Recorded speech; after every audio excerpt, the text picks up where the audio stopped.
Congratulations on the film and a huge well done for making it before the pandemic arrived. Thank you very much. Before we talk about the film specifically, when did you finish filming before COVID-19 happened? I'd say it was about a month before the pandemic began, because I remember we filmed the final scenes in probably around early to mid-February time, and it was the final scenes was the scenes where Alice and Richard are in the house. I'm not going to say what scene, but it's the scene where they're in the house, and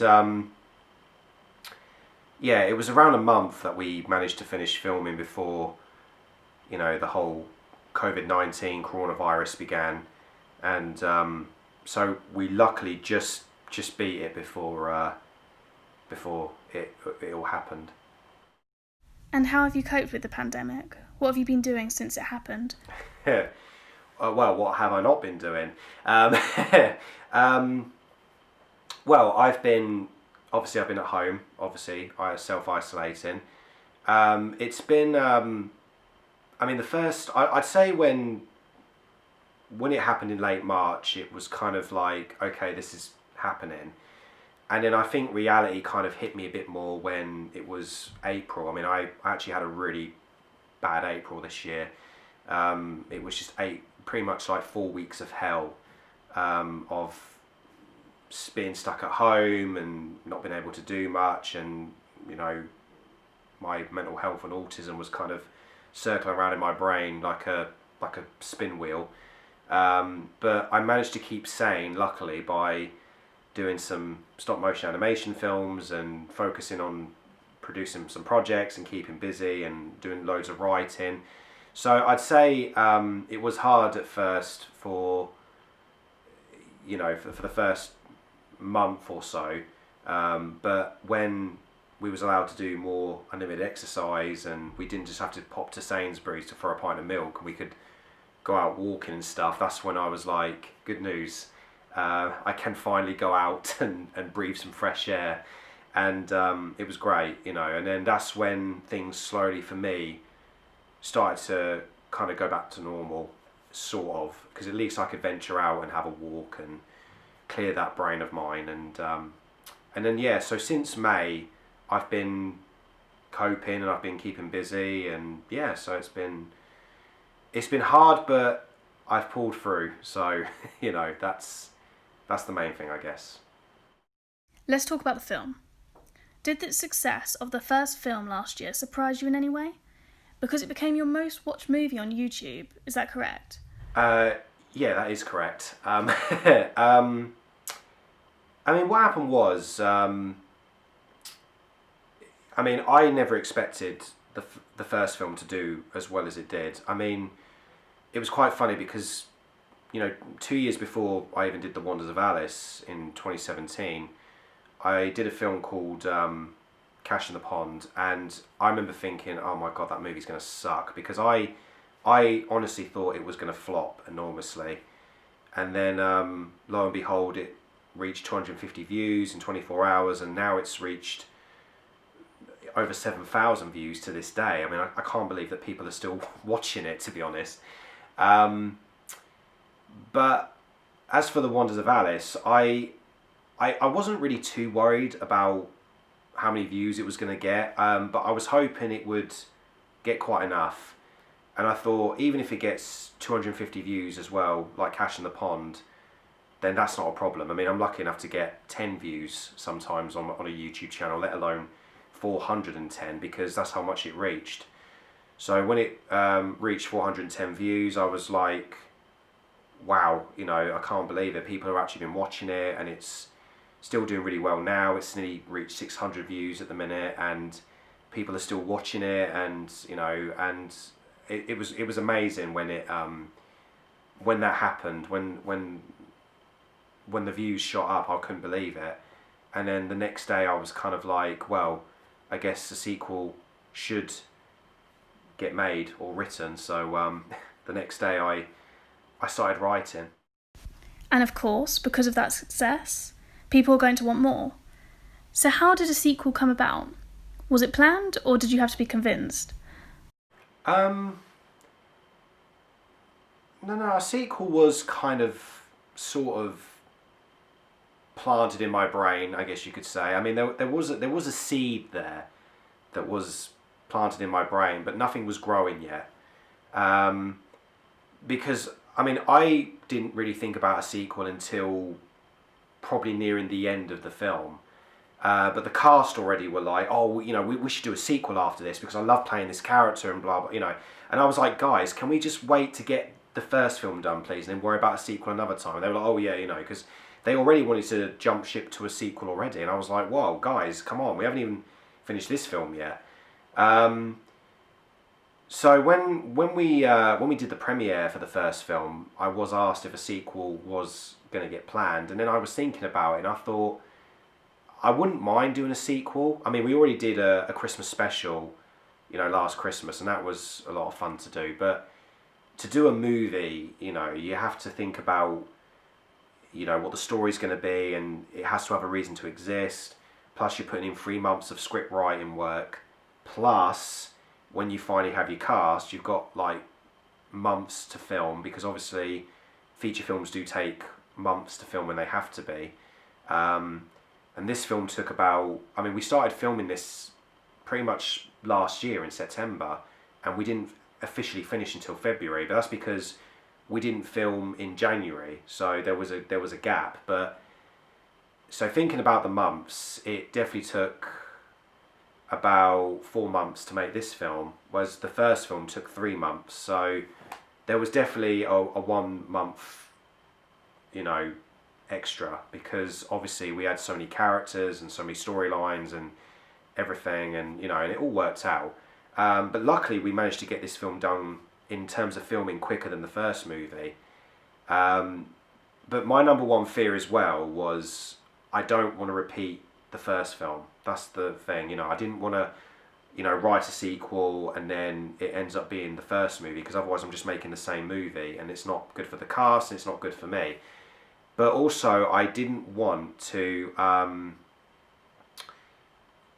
I also was worried about who was going to come back and who wasn't because again, I didn't want to write the script and then I have all these actors saying to me, "Oh yeah, I want to come back for the sequel," and then when I finish the sequel, they go, "Oh no, I don't want to be in it," and then they change their minds at last minute, and then I've got to rewrite the whole thing again, and it's just, it was a bit, it was a little bit chaotic, but we managed to get it right, and I think this sequel is its own, but it still references the first movie in its own way.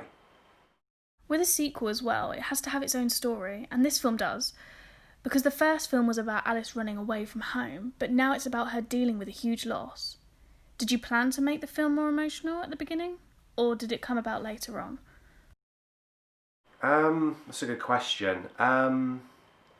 No, I mean, I did plan for the film to be, yeah, I mean, that was definitely in the early plans because what I was thinking was, again, as I said, I wanted to make the film very different from the first film. But I had to make this film more emotional because loads of people actually cried at the ending of the first movie. So I was like, oh, brilliant, So I thought that's what I wanted, a nice little reaction to that. So I thought if I could make people sad by doing that 2 minute ending, imagine what I could do for the next hour or so with these characters.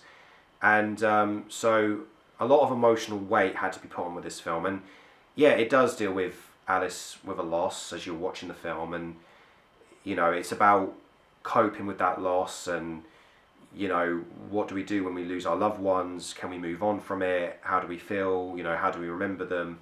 Sort of thing, and it's basically saying that just because you've lost someone that you love, whether it's a family member or a partner or a husband or wife or anybody, it doesn't mean it's the end of the road for you. Just because someone you've lost is gone, it doesn't mean that your life has to end, kind of thing. And it's kind of also showing that just because someone you love is gone, someone has died, it doesn't personally mean that they've gone, from you. They're not still around because they live on in memories and they live on in in ways, if you keep on talking about them or if you have children, part of your family still lives in those kids. So it's basically saying that no matter what happens to someone who you lose, they're still always going to be there, because a part of them will always live on, and that's basically some of the messages as well that I put in the film. But also, again, with most of my previous films, it really dives into the subject of friendship, and that that friends can be friends, and and they can love each other as friends, and there's no intimacy. There's just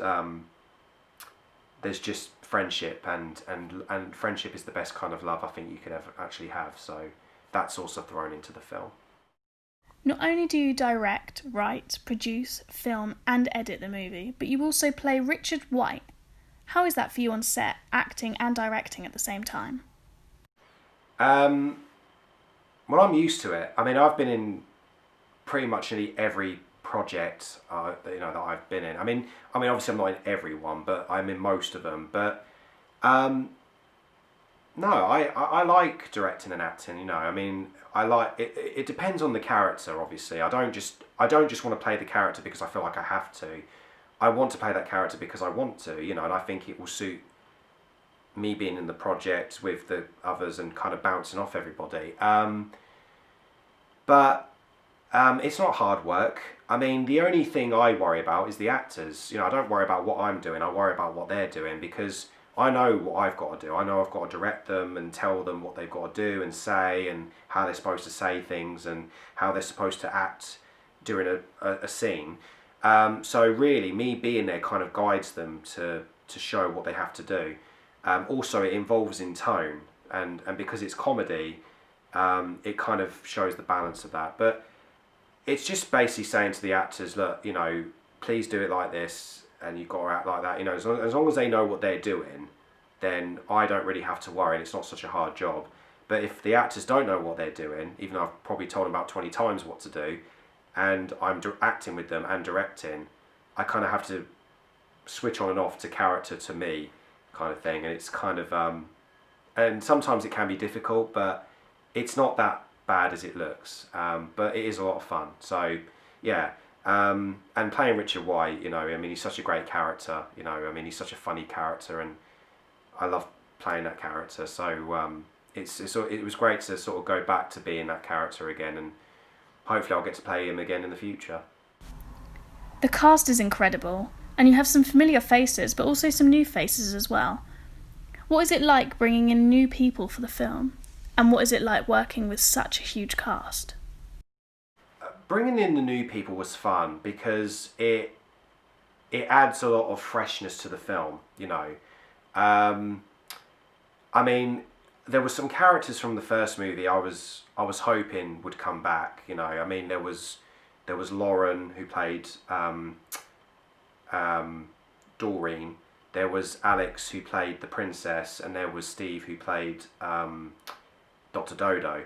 And even though some of those characters either died or just disappeared, I was hoping that there was some ideas I was going to do when they came back for the sequel. But when I asked them if they wanted to come back, unfortunately they couldn't, and I was quite gutted. But at the same time, I was quite glad, because I think if a character doesn't want to return, or you don't want to bring in a character from the first film, you can always replace, well, not replace, that's kind of harsh, but fill in the boots of those characters, and I think I brought in some amazing new actors. Charlotte and Maria, they're just incredible in this movie. They really do steal the show as the villains, and I love working with those girls. They're so incredible and so amazing with what they do, and extremely talented. And I also loved working with Artie as well, because I think she's such an incredible actress and person. I also loved working with Ori and Matty, because they just brought such a great vibe to the film. And also Ryan is in the movie, and I've worked with Ryan many times, and he's just such a terrific, talented actor. And there's also Beatrice and Mike, and you know, they did a terrific job. And there's, the old cast, Charlie, Sammy, Lucy, Serena, Bo, whoever came back, everyone did an amazing job. And working with such a huge cast, I mean, yeah, it's no picnic, but I'm glad about how many actors I've got in this film, because I think the more actors I've got in this movie, the bigger the project feels. And normally when I used to make feature films, I normally used to have like 6 characters in a film, but this one there's about 12 or 15 of us in the film. And I thought I'm very happy with that number, because it makes the film just so much bigger and more epic and everything. And I'm always so grateful with the cast, because I know these guys and we're like a family, and we all love each other and help each other out. And it is like working with your family, really, because you just know them so well. And there's so much laughter on set and so much banter and the jokes, and so many bloopers as well. And everybody was just incredible. And I will be working with most of those guys again in the future on other stuff. So let the good times roll. That's what I'd say. Thank you so much, Reese. It was so lovely talking to you. Thank you very much.